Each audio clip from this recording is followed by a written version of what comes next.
Edgar Allan Poe's The Raven, read by Daniel Sanchez.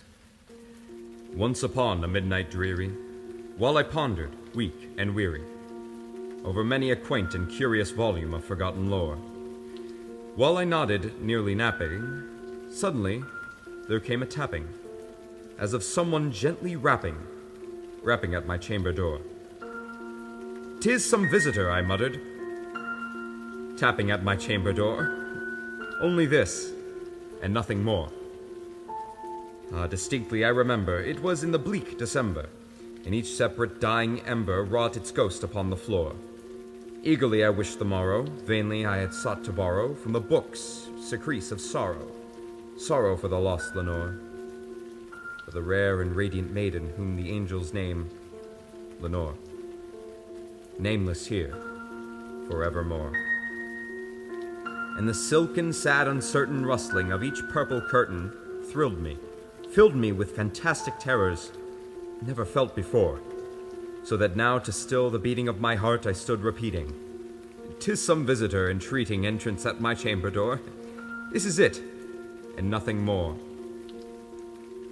Presently my soul grew stronger, hesitating then no longer.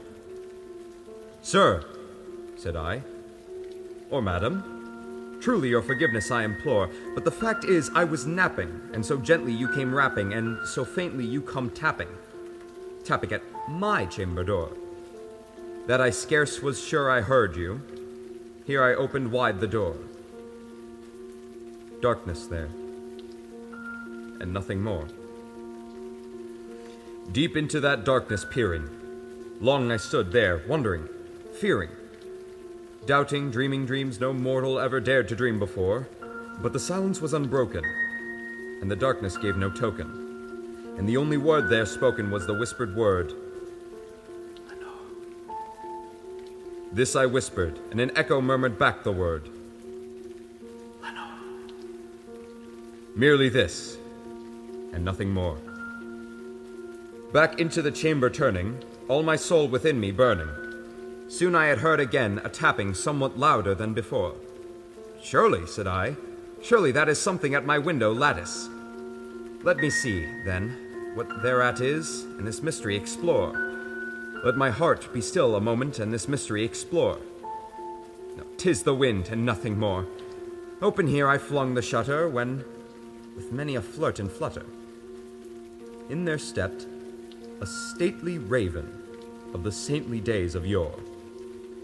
Not the least obeisance made he, not an instant stopped or stayed he, but with mine of lord or lady perched upon my chamber door, perched upon a bust of Pallas just above my chamber door, perched and sat, and nothing more. Then this ebony bird, beguiling my sad fancy into smiling, by the grave and stern decorum of the countenance it wore, "Though thy crest be shorn and shaven, thou," I said, "art sure no craven, ghastly grim and ancient raven, wandering from the nightly shore. Tell me what thy lordly name is on the night's Plutonian shore." Quoth the raven, "Nevermore." Much I marveled this ungainly fowl to hear discourse so plainly, though its answer little meaning, little relevancy bore. For we cannot help agreeing that no living human being ever yet was blessed with seeing bird above his chamber door, bird or beast upon the sculptured bust above his chamber door, with such a name as Nevermore. But the raven, sitting lonely on the placid bust, spoke only that one word, as if his soul in that one word he did outpour. Nothing farther than he uttered, not a feather than he fluttered, till I scarcely more than muttered, "Other friends have flown before. On the morrow he will leave me, as my hopes have flown before."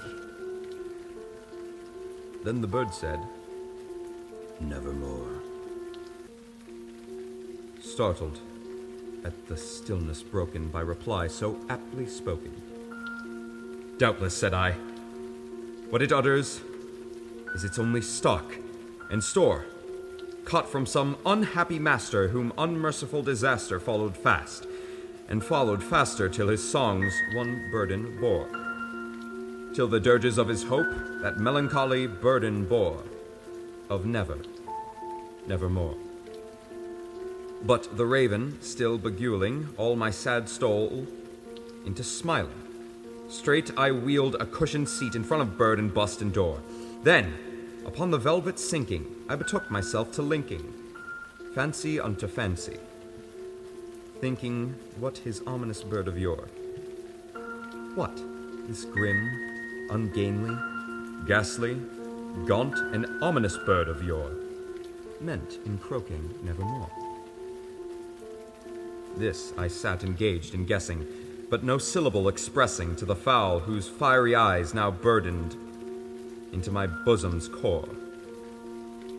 This and more I sat divining, with my head at ease reclining on the cushion's velvet lining that the lamplight gloated o'er.